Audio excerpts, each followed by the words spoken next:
मैं मनोज कुमार आप सभी देशवासियों का स्वागत करता हूं। भव्यता और सनातनता का जो परचम पूरे विश्व में लहरा रहा है वह हमारे अयोध्या से शुरू हुआ और आज देखिए कि किस तरह से मुस्लिम बहुल राष्ट्र में यूएई में स्वामी नारायण मंदिर का उद्घाटन माननीय प्रधानमंत्री नरेंद्र मोदी जी के द्वारा होने जा रहा है। यह भी जो मंदिर है नागर शैली में बना और मुस्लिम देशों में जो एक रिवाज है कि उसमें आप गुंबद नहीं बना सकते हैं, मगर वहाँ के सुल्तान ने इसकी परमिशन दी और देखिए किस तरह से हमारे सनातन धर्म का जो परचम है लहरा रहा है। और जो यहाँ पर सामग्री इस्तेमाल की गई वो सारे भारत से मंगाए गए, मगर कार्य करने वाले जो मजदूर हैं वो अधिकतर मुस्लिम हैं। तो पूरे विश्व में देखिए किस तरह से हमारा जो सनातन का रथ निकला अयोध्या से आज यूएई में लहरा रहा और कल पूरे विश्व में देखिए फैलते जाएगा। धन्यवाद। स्वामी नारायण मंदिर यूएई अबू धाबी। वास्तुकला के आधार पर संयुक्त अरब अमीरात सरकार के सहयोग से बने इस मंदिर को सहिष्णुता और सद्भाव का प्रतीक माना जा रहा है। हिंदू अरब संस्कृति के चिन्ह अबू धाबी में बने स्वामी नारायण मंदिर की खूबसूरती को चरम पर पहुंचाती है।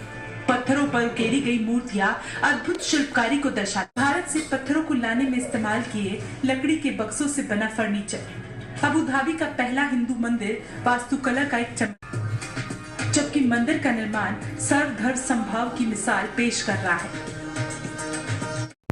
दिव्य और भव्य यूएई के अबू धाबी में बना स्वामी नारायण मंदिर में आपका स्वागत है। मूर्तियां इतनी सजीव है कि लगता है कि अब सामने से बोल पड़े।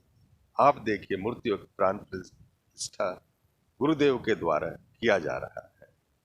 आपको यहाँ पे सभी मूर्तियां मिलेंगी, स्वामी नारायण की, शिव पार्वती की, अयप्पा की, बालाजी की, उड़ीसा के जगन्नाथ जी की सारी मूर्ति। मंदिर में स्थापित स्वामी नारायण की मूर्ति और उनके संस्थापक की जो मूर्ति है उनकी प्राण प्रतिष्ठा की मंत्रोच्चारित विधि के द्वारा शुरुआत की जा चुकी।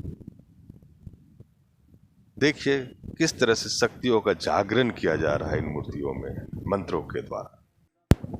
मंत्रोच्चारण के द्वारा शक्तियों का स्थापना मूर्तियों में किया जाता है।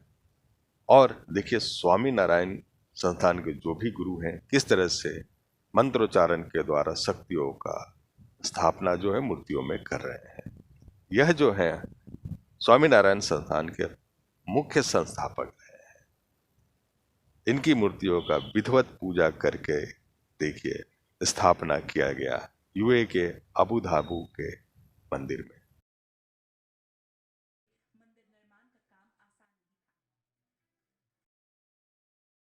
मुस्लिम कंट्री है और यहाँ शरिया कानून चलता है, जिसके अनुसार अबू धाबी में मूर्ति पूजा नहीं हो सकती थी। हालांकि अमीरात सरकार की अनुमति के बाद मंदिर निर्माण का काम शुरू तो हो गया, लेकिन मंदिर के शिखर और कलश को लेकर मामला फंस गया था। तब बाब्स ने मंदिर निर्माण के 2 डिजाइन बनाए, एक में पारंपरिक शिखर था और दूसरे में नहीं। दूसरे मंदिर के डिजाइन में सामान्य बिल्डिंग का आर्किटेक्चर रखा गया था। वो पल किसी चमत्कार से कम नहीं था जब दोनों डिजाइनों को क्राउन प्रिंस के सामने रखा गया। हैरान करने वाली बात यह है कि क्राउन प्रिंस ने मंदिर निर्माण को न सिर्फ हरी झंडी दिखाई, बल्कि शिखर निर्माण के अड़चनों को भी दूर करते हुए भारतीय शैली में मंदिर बनाने को कहा। इसका प्रताप, इसकी दिव्यता देखते बन रही है। मंदिर में बनी नक्काशी अद्भुत है। आपको जानकर हैरानी होगी कि यूएई के इस हिंदू मंदिर के पिलर में 10,000 से ज्यादा मूर्तियां हैं, जिसका निर्माण भारत में राजस्थान के सिरोही और डूंगरपुर जिले में किया गया है। यहाँ देखिए कितनी खूबसूरती से इन पक्षियों को दिखाया गया है कि यहाँ पर अगर छोटा पक्षी है तो उसके मुंह में दाना डालती हुई माँ भी दिख रही है, कुछ पक्षी खेल रहे हैं। तो भव्य, अलौकिक, अद्भुत अबू धाबी में बना मंदिर अयोध्या में बने राम मंदिर की तरह यहाँ आपको जीवंत नजर आएंगी। ऐसा लग रहा है जैसे खुद ही इन्होंने इस दीवार को थाम रखा है। यहाँ गणेश जी की मूर्ति देखिए, इतनी डिटेलिंग है इस मूर्ति में। एक एक नक्काशी को आप देखिए, बहुत ही आप कहिए कि समय लेकर करीने से, जिसको आप कहते हैं कि एक एक चीज को जो है यहाँ उकेरा गया है। बंसल भाई, ये जो मूर्तियां हैं ये भी क्या भारत से बनकर यहाँ पर आकर लगी हैं और इनकी क्या खासियत है? हाँ, ये सब नक्काशी मूर्तियां सब भारत में बनी हैं। गुजरात और राजस्थान में इसकी नक्काशी गई है, राजस्थान में। और ये जो आप देख रहे हैं, ये प्लिंथ जो है उसको बोलते हैं प्लिंथ ऑफ वैल्यूज, जहाँ पे जो 7 सनातन मूल्य हैं, जैसे कि शांति, उदारता, दान, पवित्रता, तो उन सबको मूर्ति के रूप में यहाँ पे दिखाया गया है। तो ऐसी 4 मूर्तियां यहाँ पे हैं, ये लाइफ साइज, और मंदिर की दूसरी छोर भी ऐसी 4 मूर्तियां हैं। तो 8 प्रतिमा। जो ये क्या क्रिएट किया आप लोगों ने? आप कुछ कह रहे थे वाराणसी बनाने का। ये गंगा नदी का जो प्रवाह है हमने नीचे देखा, वही ऊपर आ रहा है। अच्छा। और यहाँ पे वाराणसी के ये जो पूरा पानी आप देख रहे हैं, ये सारा गंगा का पानी जो है दिखाया गया। और अगर वाराणसी आप जाएंगे तो जैसे आपको वाराणसी के तट पर बैठकर महसूस होगा, ये आपने मंदिर के बगल में वो वाराणसी क्रिएट कर दिया है। तो ये यहाँ पे स्वर्ण रूपी संघ की भी स्थापना की गई है, जो कि अद्भुत है। अब आप मंदिर में स्थापित दिव्य चक्षु का दर्शन करें। इसके पीछे से जाके देखने के बाद आपको संपूर्ण मंदिर यहाँ से दिखलाई देखेंगे तो वहां से आपको ये मंदिर दिखता है। ये क्या कॉन्सेप्ट है इस आंख को? ऐसे शांति, सद्भावना का प्रतीक है और हार्मनी का प्रतीक है। तो ये दिव्य चक्षु जब हमें प्राप्त होते हैं, तो उसमें से हम कैसे एक दूसरे के साथ सामंजस्य सीख।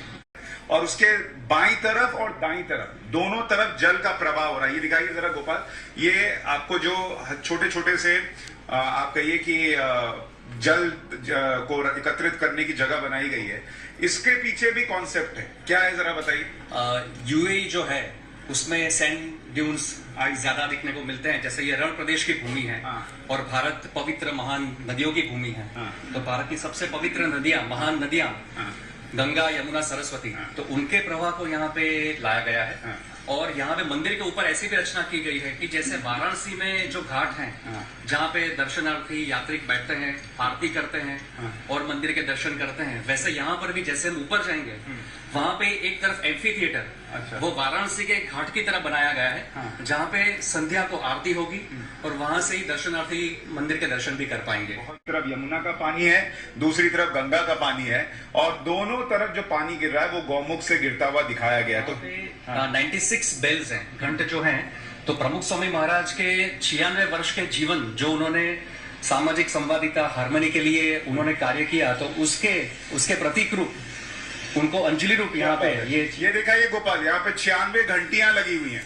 तो ये यहाँ एक एक चीज, आप इस मंदिर में आएंगे, आपको जो एक एक चीज दिख रही है, उस हर एक चीज का महत्व है, प्रतीक। अच्छा, ये इधर जो बड़ा सा एरिया, ये गिफ्ट शॉप और कैफे और मजलिस, मुलाकात कक्ष और शौचालय, ये सब चीजें इधर बनाई गई हैं। यहाँ पे एक सोवेनियर शॉप भी है और फूड कोर्ट भी है, प्योर वेजिटेरियन फूड कोर्ट। उसका भी एक बहुत ही बड़ा एक विशेषता में बात करना चाहूंगा कि ये मंदिर में जो भी पत्थर हैं कर लिया जाता है टेबल चेयर वगैरह बनाने के लिए।